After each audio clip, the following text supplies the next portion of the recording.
maybe we should start, Dr. J. Yeah, sure, go ahead.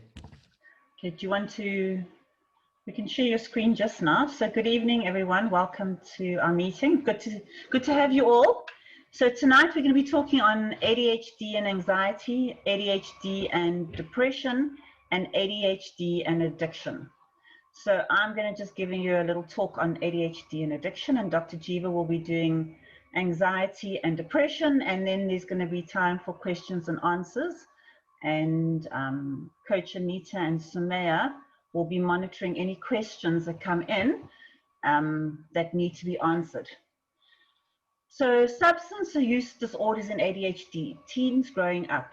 So there's an 18% chance for a non-ADHD person to become an addict. A treated ADHD person has a 25% chance, and an untreated ADHD person has a 75% chance. So the whole idea, okay, Dr. J, you can finish, you can stop sharing.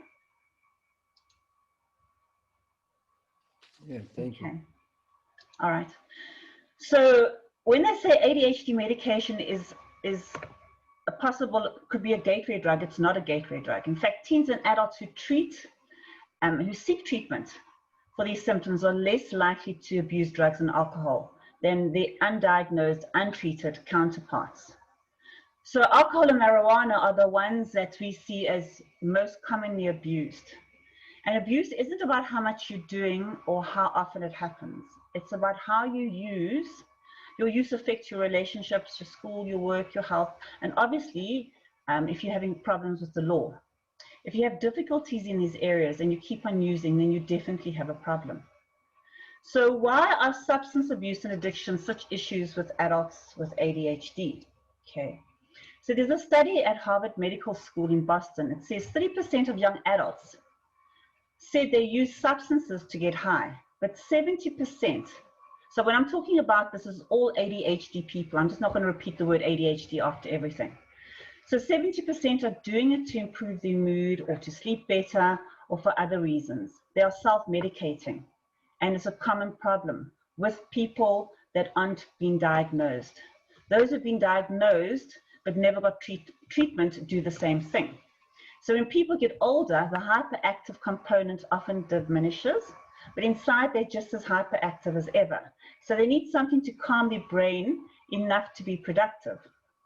So I have a client, Lee, she's 25, that's obviously not a real name, but she was telling me when she was at college, her mind was so out of control that drinking would make it go away. She didn't drink to get drunk, but she would be able to concentrate and get her homework done, which seems quite crazy for somebody who doesn't have ADHD and who can't understand that.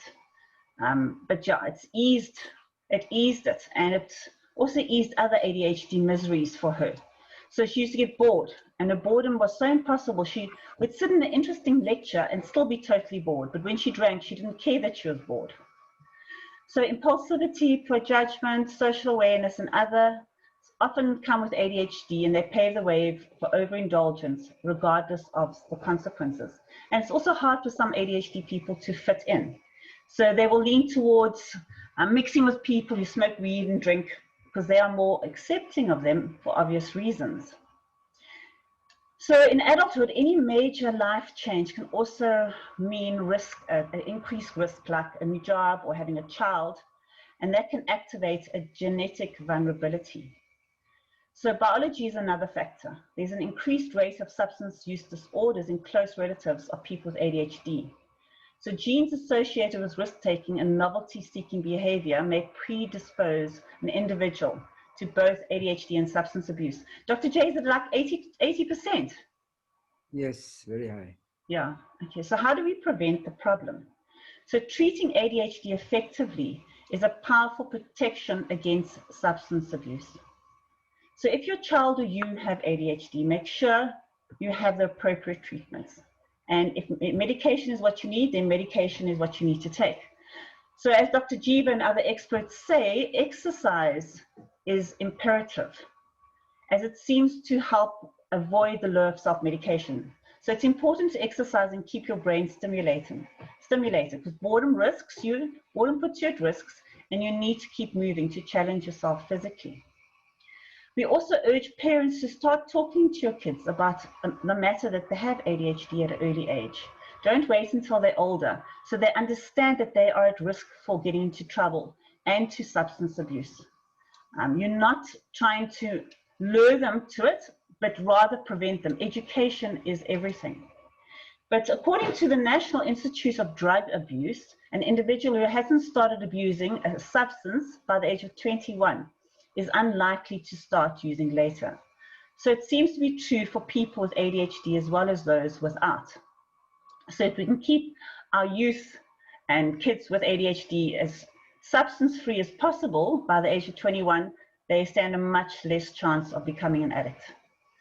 What is the right way to get help when you are in this problem? Okay, so recent studies suggest that it's best to optimize the treatment only after the individual has been sober for 6 weeks to a few months. So this is what I find crazy, is that we do some work in rehabs, and they treat the addiction, but they don't treat the ADHD. And there's such a high percentage of people in rehabs that have ADHD, but it's all focused on getting them clean, but not treating. And that's obviously we look at it and we say, why aren't they treating their ADHD? Why haven't they been diagnosed? Because they obviously have just been self-medicating. That's why they've ended up where they are. So you need them to be obviously clean first, and then you can medicate. Otherwise, if somebody's intoxicated, the medication's not going to work. So for people who've had problems with addiction, it's not stopping the alcohol or drug that's difficult. It's staying sober. So yeah, where effective treatment is key. And because we're prone to impulsiveness, we're less able to tolerate frustration. So adopting a sobriety-promoting lifestyle is the best thing we can do. And how we do this is we avoid this, it's called an acronym called HALT. So I don't know if you want to write that down. So adopting a sobriety-promoting lifestyle means doing what it takes to avoid becoming, the H is too hungry, avoid becoming hungry. So how we do that, we eat 3-4 meals a day along with 3 healthy snacks. We limit our sugar and obviously our caffeine intake. The A in HALT is avoid anger. So you learn to manage your emotions. You need to understand what your emotions say. You don't bury your resentments, you talk about them, you process it. You go and see a counselor or a coach. Okay, you develop your EQ. The L is to avoid loneliness. So reach out to people, supportive people, create a new social network that is obviously drug and alcohol free. There's a TED Talk by John Harry, and it's entitled Everything You Need to Know About Addiction is Wrong. It's a very interesting one. And in this TED Talk, he talks about experiments that were done in Portugal. And at the end of it, he says the opposite of addiction is not sobriety. The opposite of addiction is connection. So we as human beings have this innate want to connect. And if we're not going to connect to the right things, we're going to connect to the wrong things. And that's where also Dr. Jeeva says, vitamin C, vitamin connection is essential. It's vital for people with ADHD. And then the T in HALT is avoid becoming overtired. So get enough sleep. Because sleep problems can cause relapse too. So they say about 90% relapse happens between 11 p.m. and 7 a.m. That's according to experts. So sleep is very important. And relapse isn't an event so much as a process that unfolds over weeks or months. So it's essential to watch for worrisome signs. For example, feeling restless, or when you're irritable, or you're having trouble sleeping, okay, or having an impulse. There actually are 9 phases you go through before you pick up a drink or drug. So to have a proper relapse prevention plan is important. Okay, so the relapse signs are physical symptoms, they're emotional responses and behaviors that happen before we pick it up. And there are the 9 phases. look for things that you can actually work with a coach, work with a friend, work with somebody, attend meetings where you have this plan. So if this high risk situation happens, you know exactly what you're going to do. You've already thought it through. Okay, so you can avoid the relapse ever happening. And that's really, really important. And I suppose the most powerful tool for preventing relapse is to enlist support, family and friends, your vitamin C again. So a lot of us have zero ability for self-appraisal. So it's very important to have lots of extra eyes on the ground watching out for you. So that's substance abuse or substance misuse. So if you've got any questions, you're welcome to pop it in the message box for us to answer later. And then Dr. Jeeva and I or Sumaya or Anita will be able to answer them for you. So Dr. Jeeva, they say what 50 to 60% of addicts are ADHD. Yes, yes, Yeah. yes. We'll show you the figures in a minute. Are you going to screen share? Yeah, you can screen share. Okay. This is your slide initially, right? Yeah. So. But if you want to know that movie, that TED Talk, you can watch. The opposite of addiction is connection. I can let you. You can have that as well. It's really, really very helpful to watch. All right. Should we go on? Should we go on? Yes, please. Oh, okay.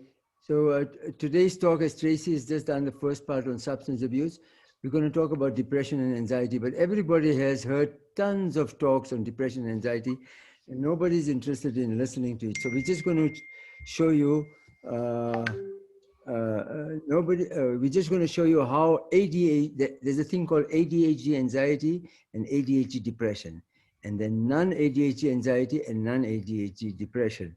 So we are called ADHD and they are called non-ADHD, okay? And keep that in mind. So just to summarize, there are three main symptoms of ADHD, and there's three main types of ADHD: the inattentive type, which are very introverted and mostly likely end up in anxiety; the hyperactive impulsive, and then the combined type. They usually end up on the other side of the fence. So the three types of ADHD, the combined type, this is just reviewing the past. And the 50% will have learning difficulties, 70% will have opposition defiant, and this is where they get into, you can see this is the seeds, this is the beginning of antisocial personality going to jail. And lastly, if you don't sort it out, 50% end up in CD, conduct disorder, which is lying, stealing, fire-setting, drugs, alcohol, prostitution, cyber addiction. These are all the things where depression and anxiety intermingle inside it. Now, how much does it cost us not to treat ADHD? You can see 46% of kids and young adults in university are expelled, 35% dropouts, lower occupational status. You can see in society, substance abuse, Tracy, for you, such a high, 2 times the risk. There's an earlier onset, less likely to quit in adulthood. Then how much does it affect families? There's a high rate of divorce and separation and sibling fights. And in the health system in many countries, it costs lots of money. You can just see the rates, and of course, motor vehicle accidents in that. So these are the telltale signs when these type of things are happening repeatedly in your family, and it's not happening to everybody in the family, then you'll be wondering what is happening. Whenever a diagnosis in psychiatry is not working out right, and whenever patients are not getting well, you must check for ADHD, and more than likely you'll find it there somewhere. So in childhood, if there's school failure and they're not achieving much, you can see in adulthood where they'll go, job failure. And job failure and underemployment will lead to depression and anxiety, definitely. So multiple injuries, being clumsy, and that in adulthood, the car accidents and that. So again, there might be death, or there might be severe injury, or even depression. Drug experimentation, Tracy, drug dependence, opposition defiant and conduct disorder, behavior problems, antisocial personality disorder, criminal involvement. So all of these have anxiety and depression. Anxiety and depression is caused by the ADHD, not the other way around. And we'll show you what happens in the brain. impulsivity, unwanted pregnancies later on, failing in different things in school, repetitive failures, hopelessness and frustration. So this is all the seeds of depression and anxiety here, this side here. So, okay. And very early in their life, these type of kids have behavior problems and school problems. 32% of them will drop out. Poor self-esteem is in all ADHD. The biggest problem in adults in ADHD is relationships. Relationships is a big problem. We are very high in the separated divorce line. Accidents, very, very high. And Tracy talked 50 to 60% is substance abuse. And then in our work, feeling inefficient, feeling, Hallowell describes ADHD as chronic, unexplained underachievement. And that's the same thing, going on for years, and you do all the right things, but the wrong things come out. And that's what he talks about. So this is very important. If you can see any of your patients or any of your family members, anybody in here, and they're not getting well, then you got to look for ADHD. There's a 32% dropout, school dropouts. Even in 40% of the first year university dropouts, ADHD undiagnosed. Then as I told you, relationship is very, very important. Legal difficulties, speeding, drugs, alcohol, any theft, any major problem. Then substance abuse, smoking, caffeine, substance abuse, Tracy talked about it. Risky sexual behavior, many of these girls, they don't use condoms, or they impulsively have, boys and girls have sex, and then they have babies, there's no abortions and termination, so they have to adopt kids. And in adopted kids, the ADHD is about 3 times higher than the normal population. Then this is very, very common, accidental injuries and driving. And so in adolescence, this becomes a big problem. And throughout this is anxiety and depression. If things are not coming right, they become anxious. If things go wrong, they become depressed.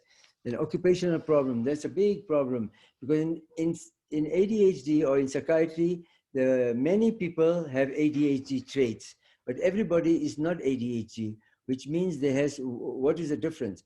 When there is impairment, then you can have the condition. So if there's impairment in 2 out of 3 areas in your work, which is occupational, in your home, in your relationship, and then outside socially with your family and friends, if there's an impairment in at least 2 or 1 to 2 of these, then you have to diagnose and treat ADHD. Financial problems is a very big problem. ADHD are not poor. They know how to make money, they know how to get food, and they know also how to spend money and to lose money and not to keep money. So there's there's oil between the fingers, it just slips right out. And then unhealthy lifestyles, you've got to do a postmortem and see what sort of things have I done that I could have done differently. So all these things contribute towards depression. Now you can see here Russell Barkley's work, and he talks about the red is ADHD and the yellowish is non-ADHD. And you can see how traffic violations were much higher, speeding violations much higher, drunk driving and license suspended, drivers causing accident. I mean, the insurance must get hold of this. I'm sure they know this and they increase your premium, but they haven't done that as yet. And social lifestyles, how does ADHD, anxiety, and depression affect us? ADHD have fewer close friends because some of them are very bossy and controlling, and they push away their friends, and people don't like that because they're very controlling. And others are ineffective. The inattentive are very ineffective, and so they're boring and nobody wants to play or be with them. Further, the parents also have problems. Then there's marital problems, which is a very, very big problem. Then parenting stresses, and the leisure time, they spend more time, as we know, on screen time.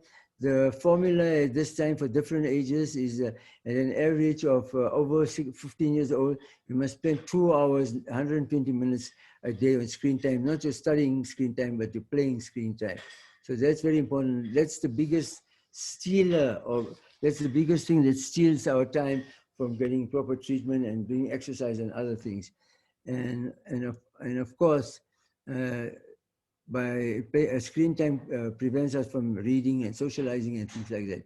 Here, the sexual behavior, they found a higher incidence of HIV and STDs. Further, here, there is antisocial personality things happening. You can see arrested, convicted, jail, all these things. And it's not that they are bad. It's not that they are bad, But the thing is that they get into trouble and they don't know it's part of the ADHD. They just think that they got off from the wrong side of the bed, but it's actually ADHD. So if things repeatedly go wrong to a person or a member of a family where the other members, okay, you must suspect ADHD. Okay, they have fewer friends, poor social skills, lower self-esteem, last picked, first picked on. That means if there's a promotion or something, they get picked last. But if there's fire and there's smoke, you're going to pick ADHD gets picked first. In adults, they just don't seem to get it. They lack intuitive understanding, and they call tactless and rude and blurt out things. And basically, it's the ADHD that's doing it. It's not them per se. So we have to always consider ADHD. You know? This slide, we're not going to spend much time. It's comorbidity of ADHD. These are the things happens in ADHD. You can have language problems. This is preschool, primary school, high school, adulthood. You can have language problems, learning difficulty, opposition, defiant, which is a big issue, conduct disorder. And as you get older, you see depression, 35%, anxiety, 40%, and substance abuse that Tracy talked about just now is 50 to 60%. Yeah, the last one. So we're going to talk, and with treatment, without treatment or with inadequate treatment, the anxiety and depression gets worse. So there's one very big thing different in ADHD, anxiety and depression, and non-ADHD, anxiety and depression. Now, I'll show you later on a slide, but in simple language, the thing that is short in ADHD is dopamine and noradrenaline. We're going to come to that just now. It's better on slides. These are the signs of ADHD. This is a mnemonic, SAD, A faces. S for sleep problems, the appetite is up or down. It's not only up or down, it's either up or down. Then there can be bad mood, irritable, sadness, not enjoying yourself, anhedonia, lack of interest and pleasure, loss of libido, tiredness, agitation, flat, retarded, concentration is poor, low self-esteem, and suicide. So these are the signs that you'll be always looking for, but you don't need all of them. It can even manifest psychosomatic or bodily. So this is an interesting lady. Well, Sharon, everything checks out fine, just like last time. See, I don't understand that, doctor. I'm still feeling awful, and I have so much pain all the time. I can't believe you can't find anything. Yeah. Well, we talked about this last time, and again, we've done a whole bunch of tests and had to see a whole bunch of specialists, and I really think the cause of your pain and your physical experiences is depression, a medical illness called depression. See, that's the other thing I wanted to talk to you about. Last time I was here, you told me I should see that psychiatrist. Mm-hmm. And I feel like you don't believe that I'm really having all this pain. Yeah, we made a referral. Did you see them? No, I haven't called yet because it just doesn't. I am really having all this pain in my stomach and my back, and now I'm having these headaches that are getting worse all the time, and I don't think a psychiatrist is going to be able to help me. Yeah, well, we talked about that depression has a bunch of symptoms, and some of the physical symptoms are some of them, but how's your mood been? We talked about that. It's not great. I just feel so blah all the time. The kids even know this. I feel like I'm not a very good mother to them because I'm always... You told me you were crying a lot and crying easily, right? I know, and it's upsetting for them, but you know, like... And how's your sleep? Not good. I wake up so early in the morning, even when I'm tired and I can't sleep. And your appetite? Not so good. I've lost some weight. Your energy, you lost weight, yeah. Yeah. And you told me you couldn't concentrate on things? No. And now on top of this, with that, I've got these headaches. And are you sure you can't refer me to somebody else, like a neurologist? Maybe I need to see somebody about... You know, we sent you about 8-9 months ago, and you've been to see a whole bunch of other specialists over the last year. So I think we've been there. And I think the real specialist I'd like you to see is a psychiatrist, because I think you're suffering from depression. I just don't feel like there's nothing wrong in my life that's causing me to be depressed. I don't get it, you know? And maybe they need to do the tests again. Maybe they missed something. I gave you some pamphlets to read describing depression. Maybe we need to go over those again, or maybe you should read them again. I didn't really read them thoroughly. I just don't believe this is in my imagination, in my head. So you can see the resistance. This lady is in Toronto. She's a nursing sister, senior, and she's not even cooperating and not interested in what is happening. She has her ideas that there's nothing the matter. The other thing is that if you have bodily pains and and other symptoms, you got to look at it. If if the physicians are not getting you well, then there's something else happening. The other thing is that she really believes that there's something concrete, like she wants to see a neurologist and something like that. But the biggest problem is going to be that family doctors are used to, today we're not talking about treatment, but this is an important factor. Family doctors, first line antidepressants is to give SSRIs, serotonin blocking agents, like Prozac, Zoloft, Serdep, Lexamol, all those. They work very well in a non-ADHD depression and anxiety. But in ADHD, anxiety, and depression, they don't work very well. They work about 40%, and then they come back to you after a few years for something else. Why? Because they block the reuptake of your natural serotonin. And in ADHD, there's so giving you more serotonin, but in ADHD, there's a shortage of dopamine and noradrenaline. Dopamine is for focusing and paying attention, and noradrenaline is for the impulsivity and activity and anger and that. So those two are short. So serotonin, SSRI doesn't give you dopamine, noradrenaline, it gives you serotonin. That's why these patients don't get fully well. And out of habit, 90% of the patients that are depressed and anxious or depressed, they're given SSRIs without taking a history and finding out if there's been any school problems, or has there been any marital problems, or has there been any money problems, has there been any learning problems, any of the symptoms of ADHD. So if you don't treat the ADHD, this is where it ends up in adulthood. Tracy told you 50 to 60% end up in substance abuse. And it's said throughout the world, including South Africa, that drug programs are not spending much time on ADHD. Everything is just substance abuse. And Harvard says we have to look for the ADHD. It's very high. Then the 10% get in trouble with the law. The kids, we have this problem. If you have learning difficulties with ADHD kids, then the treatment becomes 30% more difficult. And so they have to have a psychoeducational testing and they need some help. Depression, anxiety is the most common presentation in adults in our office. They don't present with activity, they don't fly around, they don't present with impulsivity in the office.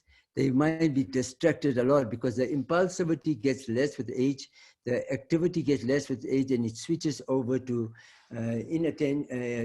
distraction, and that you find a lot. So depression and anxiety are the main presentation, but behind it is ADHD, and you must get a history. If you don't get a proper history and you just get the front of it like any other depressed patient, you will give them SSRIs. Then bipolar and ADHD are cousins, and we'll show you how they make mistakes. And years ago, they didn't know much about ADHD, so anybody that was very impulsive and active and energetic and inverted commas crazy looking, instead of knowing about ADHD, they say, oh, he's manic and that. So there was a misdiagnosis. And the type 2 ADHD, which is a little bit of up and mostly depressed, is wrongly diagnosed as temporal lobe epilepsy. So you have to be careful on the history. Now, the other way around, these medical psychiatric conditions, what percentage of them have ADHD? You see, in depression, it's a bit higher than this. In depression, 20% have ADHD, bipolar, in generalized anxiety disorder, substance abuse. So all these conditions that we see all the time, you must suspect and you must look, and you will find ADHD. It's there in different presentations. It goes on history. How were they at birth? Did they have any problems? How were they in primary school? How were they in university? Did they take 5 years to do a 3-year degree? Did they have problems in their marriage? Did they have problems in their finances? Did they have problems socially with the community? Did they have problems in their work? So this is the story. It's a clinical diagnosis. So many patients were wrongly diagnosed. As I told you, there was as bipolar or atypical depression or personality disorder, because they didn't know about ADHD that much. They were not aware of it, because the opposition defiant disorder part of ADHD looks like bipolar disorder. And anything that's depressed, but doesn't know what kind of depression, then we would name it atypical depression. And lastly, something that continues forever, that's strange, it's a personality disorder. But all of this has to be checked again. It might be ADHD that hasn't been picked up, and that's very true. That's what's going to happen. That's what you're going to pick up.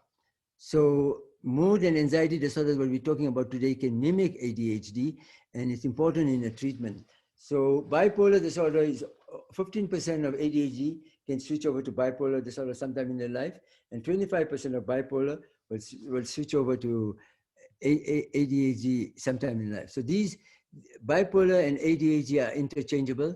Depression and anxiety go together. Learning difficulty will be in children. Antisocial will be in the jail.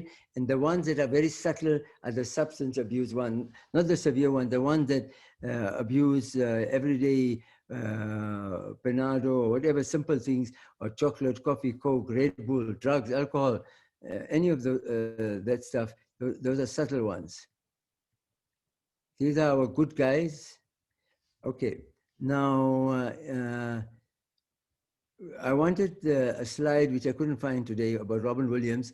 He was bipolar and ADHD, and eventually, as you know, he committed suicide. But he was an amazing actor and a fascinating person, and his lifestyle and his life was quite amazing. It's worth reading about it. I don't have the slide today. Hopefully, I find it again. So this spot was here for Robbie Williams, right? Okay, now we switch over to anxiety, and there's different kinds of anxiety disorders. You can see the prevalence from the percentages. This is a bar graph. We'll show you we'll show you in another form just now in a minute. So obsessive compulsive disorder is 2.3% prevalence. That means it's the lowest prevalence, but it's the most difficult to treat. It's like a coconut. Outside they're hard, inside they're soft. So they're very difficult to treat. Obsessions are repetitive illogical thoughts. Obsession is a thought. And if you've got a bad thought, you want to clean it, so you clean it. There's a compulsion, it's an action. So obsession is a thought, I am dirty, so I'm cleaning. Obsession is a thought, somebody cheated me, so I check. Obsession that I'm going to be late, so I try to be on time. So they go together, obsession and obsessive compulsive disorders. Some patients might be very obsessive, some people are very compulsive, but they can go together. And ADHD and OCD can go together. So it's part of the ADHD. And the patients whose parents are OCD, obsessive compulsive traits or disorder. Now, many people have obsessive compulsive traits, but every OCT, obsessive compulsive trait, is not an OCD. It means then you need impairment, as I told you, in two of three areas, socially, occupationally, and in your relationship. So if it affects your life, then you need treatment and cognitive behavior therapy and medication. Panic disorder, there are three questions. Do you think you're going to die? Do you think you're going to go crazy? Do you think you're losing control? If they say yes to any of one of the three, then it's panic disorder. And panic disorder is an emergency treatment. You have to do it fast. Sublingual and other medication, but you have to do it fast. Then generalized anxiety disorder is very common in elderly, divorced white men. And they live on their own and anxious all the time and checking the door. And not if it's locked, but seeing if the neighbor is there, or if there's a crook there or something, always anxious about everything. Okay, and then PTSD is a specific thing related to any trauma, can be murder, rape, COVID, I suppose, Vietnam War, many things. And this is also one of the contributing factors of diagnosis of ADHD. And the highest prevalence, the most common type of anxiety in ADHD is social anxiety disorder. So they don't want to go out, they don't want people to visit them, they don't want to socialize. They say they've made enough mistakes, they've been in trouble long enough, and now they just want to sit at home quietly and not have visitors and not trouble anybody else and not let anybody else trouble them. So these are the different kinds of anxieties. It needs medications, it needs cognitive behavior therapy, and also other type of therapies. If you don't sort it out, you can see the colors, then it ends up in depression. So there's an overlap of the two conditions. It's not only depression, it's not only anxiety. Now this lady is very anxious. Hi, Kathleen. Hi. How are you doing today? Not much different. Pretty much the same. Okay, so what's happening? Same stuff, same thing. You know, these heat waves. I'm hot. I know it's not menopause because you've checked it out. That's not what it is. I'm having stomach pain. I'm still having diarrhea. Yeah, you've I'm had not that for sleeping. quite a while, yeah. I'm my muscles are like rocks. I'm cranky. It's no good. Okay.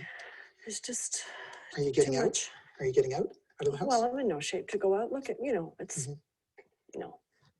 I mean, why? Yeah. Do you ever get maybe for 10 minutes when your heart races and you can't catch your breath and shaky and sweaty all at once out of the blue when you're at home? No. That doesn't. No, if I could take care of this all in 10 minutes, it would be great, but that's not how it goes. Yeah. I feel like this all the time. I'm just, Yeah. What about when you go out and you meet people, maybe people you don't know? What's that like for you? well, I would rather be home if I had to choose. I mean, I'm not good at that these days. That bothers you, Yeah, meeting people? it Yeah. makes me nervous. Makes you nervous. Yeah, and I don't feel well enough to be out for an evening. There's something, sometimes I get so shaky that, I think I could have something like Parkinson's. I really do. What are you worrying about? Well, personal worries. I mean, I've got two kids who, maybe on the verge of moving back in with us. My husband's away a lot. I'm not feeling well when he is away, and I've got work to do. And when you have your physical symptoms, what are you thinking? What are you worrying about? Well, I've got stomach problems that are so horrible that I could have cancer. I know we've done the test. We did the test at the hospital. They did CT scans of my stomach, my head, and everybody says there's nothing wrong, but there is something wrong. There's something wrong with my stomach to cause me to feel the way I'm feeling. My chiropractor, I started to see my chiropractor and acupuncturist, and they agree that there's something blocked, going on. Blocked. What do they say? Well, the energy field, but I've got muscle tension, and they recognize that. Okay. And at least they're trying to help. Right. Well, but I think there's something that we're missing. I really think there's something we're missing. Well, you've been in to see me regularly, and it's been about a year now that I've been seeing you, and we got all the records from the hospital where you were at. And you've been investigated all inside, outside, sideways, and everything's come back normal. And I've checked you out a few times, and I'm confident that there's no other medical illness going on. What I think there is going on is a medical illness that may be causing your physical symptoms. That's called an anxiety disorder, and that could be causing what's going on for you. What do you think of that? I have trouble with that because I can't believe that anxiety will cause, this kind of pain that I'm having, and this kind of, sleeplessness that I'm having. Yeah. And in fact, I treat people for this, and we use medications, and we send them for talk therapy, and they get better, and their physical symptoms get better as well. In fact, I could start you today on some treatment if you want. I think we've missed something. I think we've missed something physical. So you see the resistance there. Okay, this is the same thing in a bell graph, the different prevalences of the different anxieties. And this is a very interesting, I know we don't have much time, social anxiety disorder clip. For you, a typical very, very bad day. A very, very bad day would be when we'd have to go to a formal dinner and I have to make small talk to people that I didn't know. Like sometimes my husband gets invited to these business dinners and there's ministers and ambassadors. I would have stomach cramps weeks before the dinner and try anything to get out of it because I just didn't feel adequate enough. I said, I would enter the room hiding behind him and I wouldn't even know what to say to people.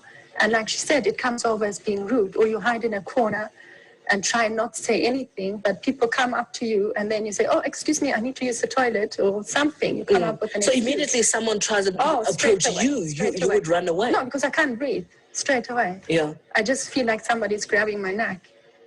But it got so bad with you, Sonia, that you wouldn't leave the house at some stage. In the end, yeah. The last 3 months was Tell so me bad about those 3 months. that I literally lived in bed and I just didn't get out of bed. I just stayed in bed day in, day out. I got up to get my kids ready. I just existed. I ate and I slept. That was it. I didn't do anything with my children. I didn't shop. I didn't cook. I have a cook. He did everything. He ran the household. He did the shopping for us. He did everything. I couldn't do anything. And the kids in the end even said, but Mom, you're always in bed. You're always sick. What's wrong with you? And I couldn't explain it. I didn't know what was wrong with me. And when I did get up, I felt dizzy. I felt I was going to faint. So I, with my medical book, started now to diagnose myself, oh, must have got a brain tumor, must have got some heart condition or something. I was thinking the worst, Yeah. And what made you come to South Africa? Well, basically my husband, I think he just had enough. He said, I want my wife back, and the children wanted their mom. So one day we just jumped on a plane and we went to see a neurologist because the dizziness was really and the palpitations, that was the worst part. So I went to see the neurologist expecting to hear I've got the brain tumor. I was prepared. I even told my husband who must look after which children. You can get married again. I had it all planned out. I was dying, and he needed to take care of the family. And the neurologist said, I can't find anything. He said, let me send you to the cardiologist. And he couldn't find anything. And that is when Dr. Jeeva came into my life, because they both agreed that I needed to see a psychiatrist at this stage. And he just turned my life around. And we will be speaking to Dr. Jeeva that Sonia has just mentioned. We will be speaking to him. So if you have a social phobia as well, you can give us a call and you can speak to him a little later on in the show. Sarah, and how is it possible if you are so afraid or were afraid of people? Now, I can imagine, I mean, it's terrifying for me being on television every day. It is absolutely terrifying. I can imagine that for you, it should be, but you're so relaxed, you are so comfortable, you got into the makeup room, you spoke to the makeup artist, you spoke to me, chatted to everybody, and you didn't seem to have any anxiety at all. Yeah, this one is very long, so we're going to skip it. Okay, what I was trying to show, there's too many slides and it's very difficult, and our time is tight because we're going to have questions in a few minutes. But the serotonin is important in non-ADHD, anxiety and depression. We talked about it before. It's not important in ADHD, anxiety and depression. So this treatment is given to these patients. That's why they don't get well, and it's very important to know. In ADHD, we have a shortage of these two. Noradrenaline, norepinephrine, which is the brakes of the Ferrari for the impulsivity activity. We need more of that. And dopamine is for focus and concentration. We need that, but it also works on the pleasure center of the brain. So if you increase this one and not these, you won't get fully well. You'll always be still getting in trouble. So noradrenaline is the brakes of the Ferrari. The dopamine is for focus, and it also works on the pleasure center of the brain. That's why ADHD are constantly looking for pleasure or activity. So we need medication and things to help us increase the dopamine, noradrenaline. If we don't do that, then we'll treat ourselves. How do we treat ourselves? This is the red one is the unhealthy way of treating yourself of ADHD, and the blue is the healthy way. You need exercise, protein diet, meditation. We always talk about that. And this is getting a little bit in trouble here. Sugar, sweets, and carbs, smoking, chocolate, coffee, Coke, Red Bull. It does increase dopamine, adrenaline, and serotonin, but you develop tolerance and pre-addiction. Then here, other things that make it, you feel good, but you develop, again, a problem of pre-addiction. Shopping, power, money, cyber addiction. That's why we're talking about screen time and workaholic. And the dangerous stuff that does increase dopamine and noradrenaline is over-the-counter prescription. You don't need all, you only need about one or two. Over-the-counter prescriptions, street drugs, alcohol, gambling, pornography, tiger woods, sex. So I had a patient this morning, a lady, she said that she drinks a lot of coffee and she drinks Coke. So she said that's already treating herself. That's her Ritalin, that's her stimulation. Okay. What did we do there?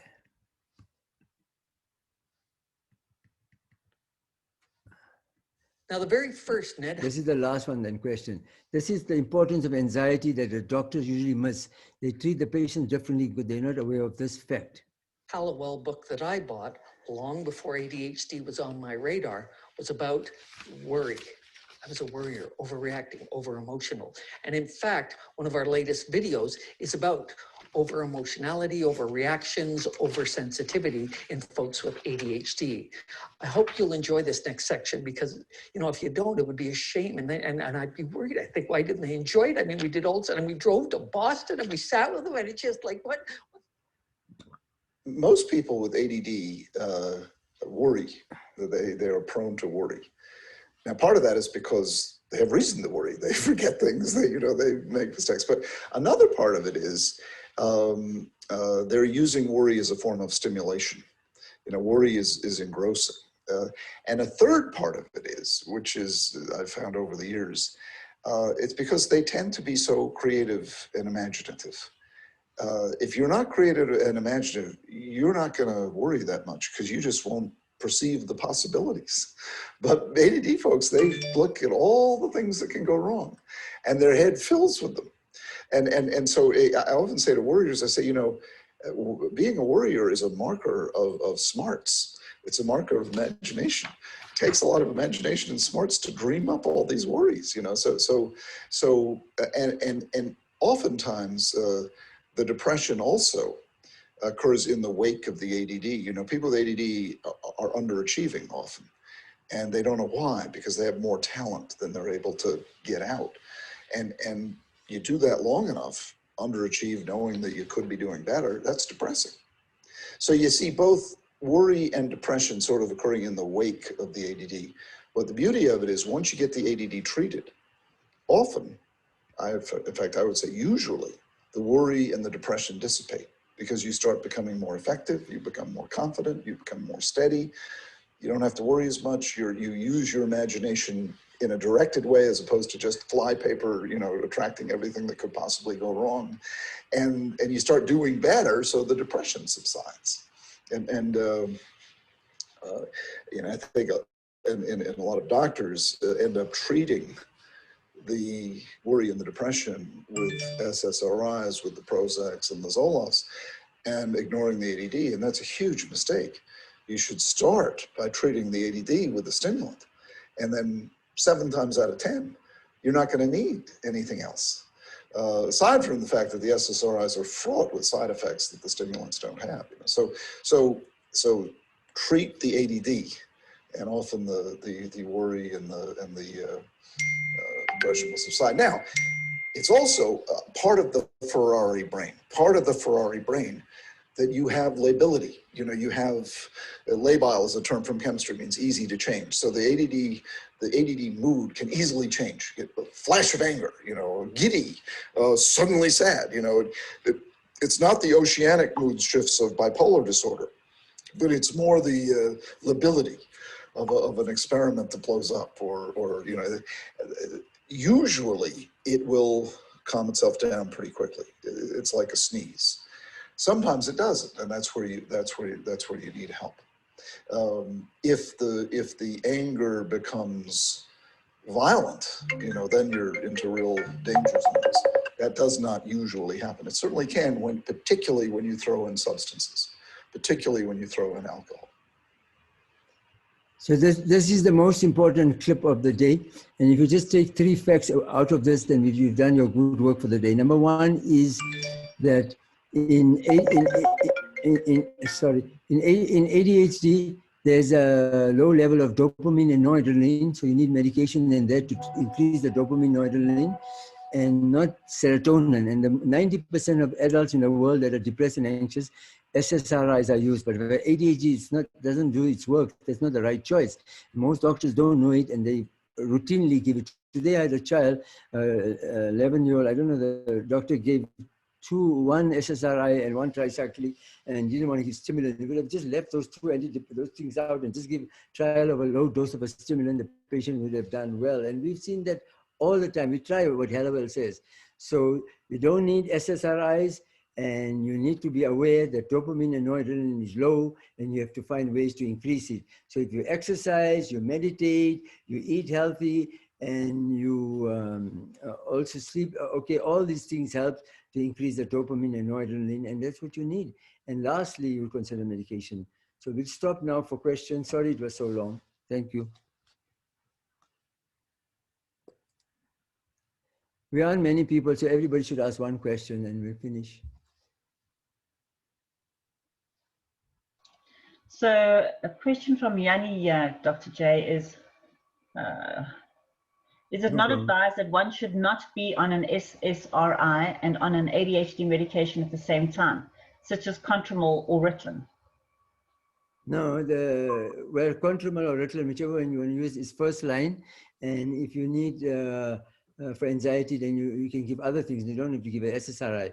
Unless it's a crippling anxiety, something that you can't cope with anything, then you bring out the SSRIs. But SSRIs are given too freely by the family doctors, and it helps anxiety, yes, and it helps depression, yes, but not ADHD anxiety depression.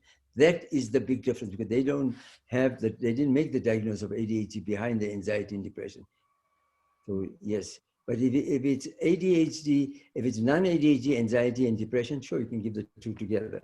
But you wouldn't, for non-ADHD, you wouldn't use a stimulant. So basically we come back to ADHD, anxiety and depression. And we don't use much SSRIs, but we get patients every day coming with SSRIs because the old-fashioned treatment is for the acute anxiety, you use benzodiazepine like Ativan and Ritalin, and for the anxiety and depression itself, you use a SSRI, escitalopram, Serdep, Zoloft, Prozac, whatever you like. Okay, so it says, how can you treat ADD without medication? And I think we mentioned that with exercise, exercise, exercise. And obviously your diet. 5 things: have a good sleep, have exercise, good sleep 7.5 hours. Anita, that one guy wants to unmute, Janesh Patel. He wants to ask a question. 5 things: exercise 5 days a week, 30 to 45 minutes. Number 2, 7.5 hours of sleep. Number 3, high protein diet. Number 4, meditation. Mindfulness is very good. And lastly, medication. But if you don't want medication, you have to do the other things. If it's a mild... I'm not able to unmute. Sorry, Dr. G. I'm not unable. Tracy needs to unmute. Yeah, I've unmuted. Unmute. I'm not the... Okay, I've unmuted. Patel is calling from Chicago. Hi. Sorry, I just finish your thought and I'll ask my question afterwards. No, we're finished that you need the 5 things. You need a good sleep, 7.5 hours. You need exercise 5 days a week, 30 to 45 minutes. You need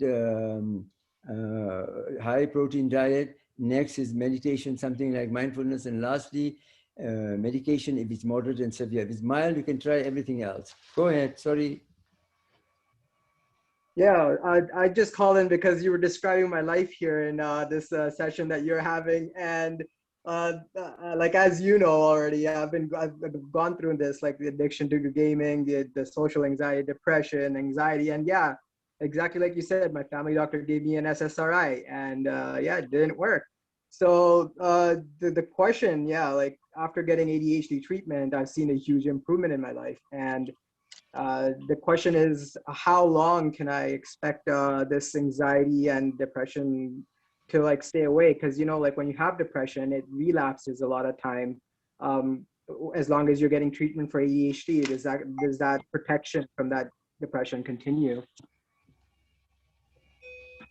So the thing is like this: as long as we tell the mothers want to know how long should we take the treatment. I said, as long as you are studying and you finish your degree at 23. Now you are finally a doctor and you have been studying for a long time, but eventually you will continue at least with one medication, and mostly an anxiety lowering stimulant like Vyvanse in the States where you are, you can take that, or they should take Adderall. But one thing you will need, either stimulating antidepressant if you're getting depressed, or a pure stimulant which lowers the anxiety, like amphetamine. Those you'll need, only one. And you look at it like a chronic illness like diabetes. When you have diabetes, you don't say, when can I stop my insulin? But when you have ADHD, they all say, when can I stop my Ritalin? When can I stop my Ritalin? So it's the same thing, it's a chronic illness. If I can just add to that as well, a combination with the medication, which is why we're here as well, is to get in contact with an ADHD coach, because skills. I mean, in any you know, area that you're finding struggling, that's where a coach can help you in conjunction with the medication. This coaching is it's very, very important, and we're sort of going to spend more time on that, on treatment. But yeah, I mean, the treatment is threefold. It's psychotherapy, medication, and coaching. It all goes together, and some need more coaching than others. Okay. Any next question? So Jacques says that was fantastic and certainly what we are seeing. Could you elaborate on the importance of protein with regards to ADHD and ODD, please? Importance of proteins. Now, the neurotransmitters dopamine, noradrenaline, serotonin are protein-based, and so the protein that we eat are pre-proteins, or it helps to create more dopamine, noradrenaline, serotonin. That's what it does. So if you look on the board, do I still have screen sharing? Yes, you do, Dr. J. You do? All right. Now, we're just taking 2 minutes. In patients who have ADHD, there's a shortage of dopamine and noradrenaline. And during the nerve transmission, there's a full house here. when you have ADHD, there's a shortage of dopamine, noradrenaline, so you have to create more of this. The unhealthy way to do it is sweets, carbs, smoking, chocolate, coffee, Coke, Red Bull, shopping. You can see it here yourself. Power, cyber addiction, workaholic, dangerous one. Over-the-counter prescription, drugs, alcohol, tag with sex. The healthy one is on this side. Exercise, protein diet, meditation. That's what they treat themselves. But now, if you're not treated, this is what you'll do. But if you get treated, then the medication, whatever you're using, if you like to use methylphenidate, which is a form of Ritalin, Concerta, or the new one coming out, Vyvanse, amphetamines, or Strattera, any and all of them, they block the reuptake of your own natural dopamine and noradrenaline and serotonin, so you have enough. So they just block what you got. But the new, the new Vyvanse amphetamine, like besides blocking and all that, it produces new dopamine, noradrenaline, and serotonin, so that you always have a surplus. And because it produces serotonin also, it helps the anxiety a lot. So that's why it decreases the anxiety more than any of the other stimulants. So if you have a shortage of noradrenaline and dopamine, this is the hierarchy of choice of medication. Vyvanse and all is new, but you have the Ritalin, Concerta, but they don't work on the serotonin, which we don't really need. But the Vyvanse works on all three sides, so that's why it's superior. In ODD, the stimulants don't do its job enough. It's not going to work. So what do you do in ODD? The treatment is a bit different. Hallowell says, put in the brakes of the Ferrari. So he says Ferrari brain and bicycle brakes. So our potpourri of treatment for ADHD, are you guys there? Yes, we are. No. Go, Dr. Jeeva, go. We're listening. The potpourri of treatment for ADHD, medication-wise, is the brakes of the Ferrari. This is everything we use for different kind of patient. If you're totally inattentive, you just use the stimulants. If you're very impulsive and aggressive in ODD, you put in the brakes. If you combine, you use the brakes and the stimulants. Then if you're adolescent and adult, if you get depressed, you use the antidepressant. So you can use brakes and stimulant. If you're studying a lot, you can use brakes and stimulating antidepressant like Wellbutrin. If you're adolescent, adult doing work like this, and if you're terribly severe, you use high doses of this and you use this and this. So every patient is different. So he says, in ODD, you must have the brakes. Without the brakes, it's not going to work. The stimulant only helps you super focus and retain. It doesn't work much. It doesn't work much as brakes. So if you look at this picture, if this is zero mood and you get angry and you get upset and you get moody and ODD behavior at +5, this is the brakes, the risperidone and the epilim. It brings you from +5 to +1. And if this is normal mood and you're miserable and down and depressed and fed up, the brakes at -5, the brakes take you up to -1. So the brakes keep you here in the middle, and then for focus and learning and that you use your stimulant. So you would need the brakes, but most doctors don't use the brakes. They don't know about it. And they are not addictive, and they also treat the anxiety of ADHD. So we don't have a need to use Lexamil or Prozac or something like that. But in case the patient of ADHD is very depressed, then then you choose an antidepressant. So you use an antidepressant like Wellbutrin, Zyban Wellbutrin, which increases dopamine and noradrenaline, not serotonin. So you have to choose the right one. And of course, most of people are already given SSRIs just off the back, as we talked earlier. So you need the brakes if the behavior is bad. If you're inattentive, you don't need the brakes. And the new Vyvanse might have all of it together. That's why it's expensive and it's superior, but they'll come into the country in a few months. We got it imported and we do use it, but it will take some time.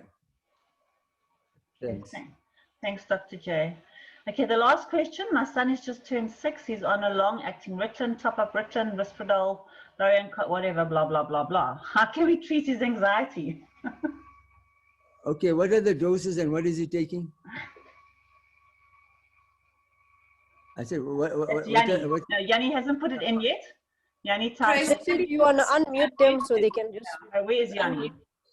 Yanni. Come, Yanni, I'm looking for you now. Where are you, Yanni? The doses of the medication. Here you are. Can you unmute me? I have. Okay, so he's on 10 milligrams of long-acting Ritalin. Mm. Then he's on 5 milligrams of the top-up of short-acting Ritalin. Mm-hmm. 0.6 mils of Risperdal. What time?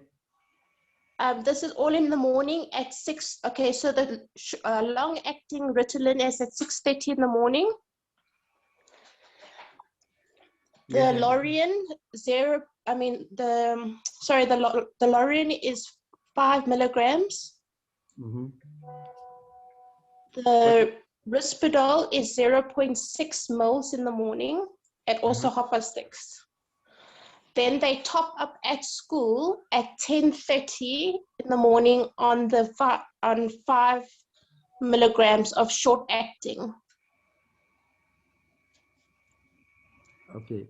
So what was the presentation and what are you worried about now? But there's a lot of things that's not the best there. So you tell me, what was the presentation and what are you worried about now? My worry is that he's just started seeing a new psychiatrist, and they've added in the Lorian because putting the the Ritalin in. So the thing is, they were saying that he has anxiety, and I'm worried now that they added the Lorian in.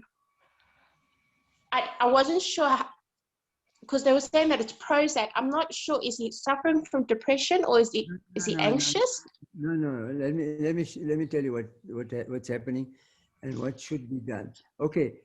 First of all, the Ritalin, the maximum is 6 years old, right? Yeah. So Tracy, let me just screen share this thing quickly.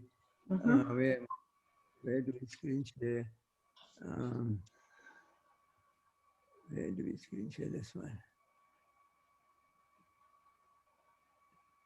Okay, here at the bottom. 1 second, I'm nearly there.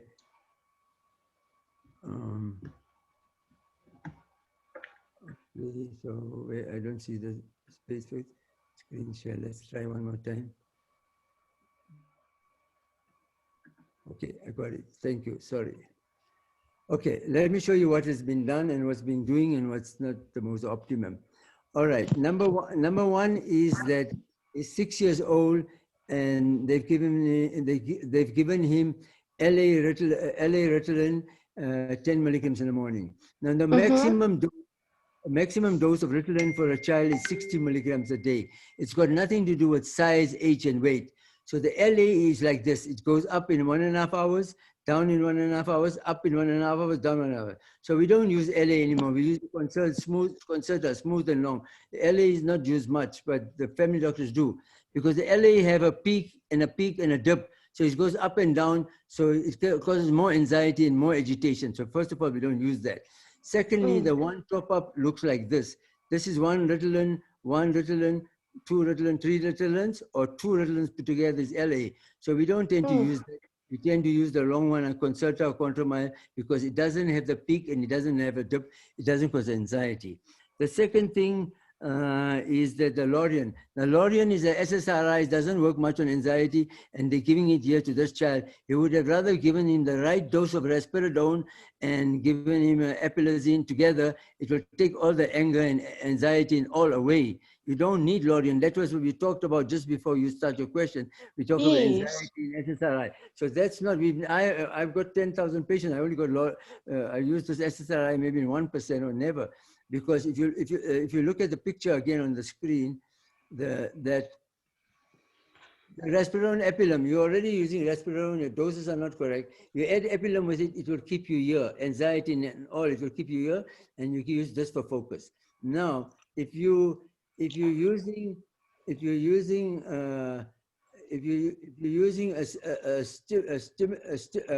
LA or Ritalin, it causes more anxiety, more agitation. So you need to use a smooth, strong one. So you don't have the peaks and the dips. We don't use this Ritalin here for top up, but LA, we don't tend to use it because this is a superior part of the same thing. Inside, they're the same drug, but they've cut out that and they make it long and smooth. The story is like this.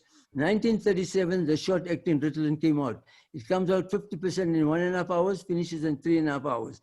It made them moody, suppressed their appetite, made them irritable, but there was nothing else. It was very good.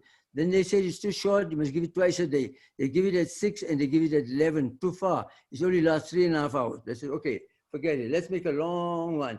They made Ritalin SR perfectly long, but useless in a strength. It's not doing its job. Then this company decided to join two up, make Ritalin LA. 3.5 hours, 3.5 hours, 7 hours, but they had a peaks and dips, peaks and dips. Then the Concerta people came out, let's make a smooth one and a long one. So they came out with smooth one, long one like that.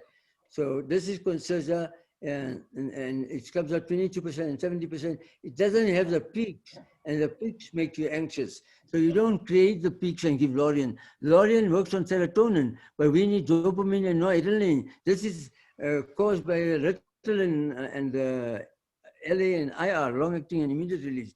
So you don't need it. It's not, we don't do this. You just put in, if they're very severe, we put in Risperidone and Epilim twice a day, and it will keep them here in the middle. And then you just add your Concermile or Concerta or Newcon or whatever you like. Because Okay. one of the things, let me just show you a picture. I'm finished, but one of the things of the Risperidone is an antipsychotic, but it treats anxiety also. So we don't use Lorien and all that. We use this method. We use the Risperidone and Epilim together. The Risperidone treats ADHD, ODD, conduct disorder, anxiety, aggression, agitation, hyperactivity, impulsivity. That's other things too, but our problem uses this. And we use it with a mood stabilizer. Epilim is for epilepsy, but we don't have epilepsy, so it treats this impulsivity, aggression, temper, talking too much, mood swing, volatility, and together it works here. So you don't need Lorien. Okay. I'd rather use smoother, long-acting. You tell your doctor that you heard that your friend, her son is taking Concerta or Newcon. Contramile has the least side effect. You like to try Contramile. Now, Contramile is long. It lasts about 8 to 10 hours. So you only use it once a day. You don't need to top up. But you can have a top up if you need it. Okay. Thank you so much. We're out of time. Thank you very much, Dr. Jeeva. Thank you, everybody, for joining us. And we look forward to seeing you on the second Wednesday of next month for another ADHD talk. Thanks, Dr. J. Thanks, everybody, for joining us. And then if you want a recording, just drop your email to me and I will send you a recording. Thanks, everybody. Okay, bye. Thank you, lady. Bye. Thank you, Bye. everybody. Bye. Bye, everyone. Bye.